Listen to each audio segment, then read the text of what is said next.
Hello बच्चों, कैसे हो आप लोग। तो बेटे आज मैं आपके लिए एक और केस लॉ लेकर आया हूं। केस का नाम है Daimler company limited versus Continental rubber and tyre company limited. ये केस बताने से पहले एक बार मैं आपको इसका पीछे का कंसेप्ट भी बताऊंगा।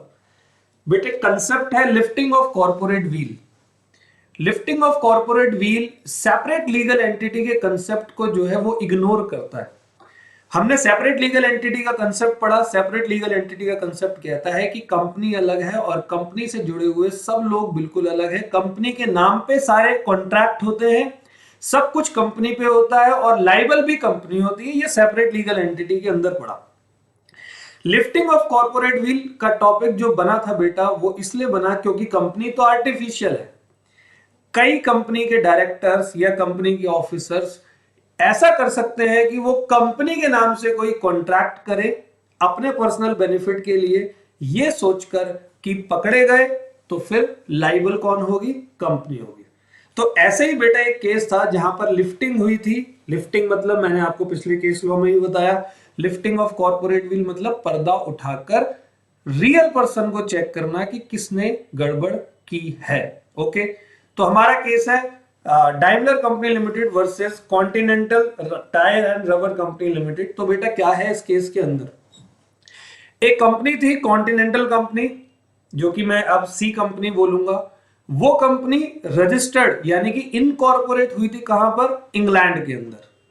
लेकिन उस कंपनी के सारे ऑलमोस्ट सारे के सारे शेयर होल्डर्स एक को छोड़कर वो सब थे जर्मनी के और उसके डायरेक्टर्स भी सारे के सारे जर्मनी के थे।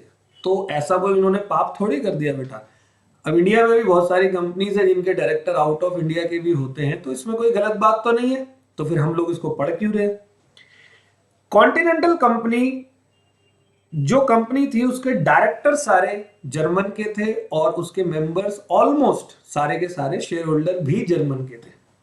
और बेटे वो कंपनी ने कॉन्टिनेंटल ने अपने टायर्स को डाइमलर कंपनी जो कि एक और दूसरी इंग्लिश कंपनी थी उसको बेचा। और जब पैसे लेने की बारी आई तो कॉन्टिनेंटल वाली कंपनी डाइमलर कंपनी के पास जाती है और कहती है कि लाओ जी हमारे पैसे दो। डाइमलर कंपनी बहुत ही तेज और समझदार कंपनी थी। अब मैं आपको बताऊं उस समय पर क्या हो रहा था बेटा, वर्ल्ड वॉर वन। तो आपको पता होगा वर्ल्ड वॉर वन किसके बीच में थी, इंग्लिश और जर्मन, इंग्लैंड और जर्मन।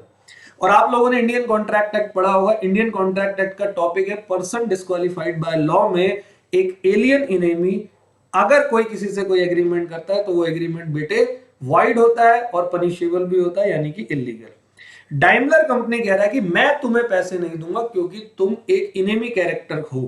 तुम्हारे कैरेक्टर क्या है, वो इनेमी कैरेक्टर है।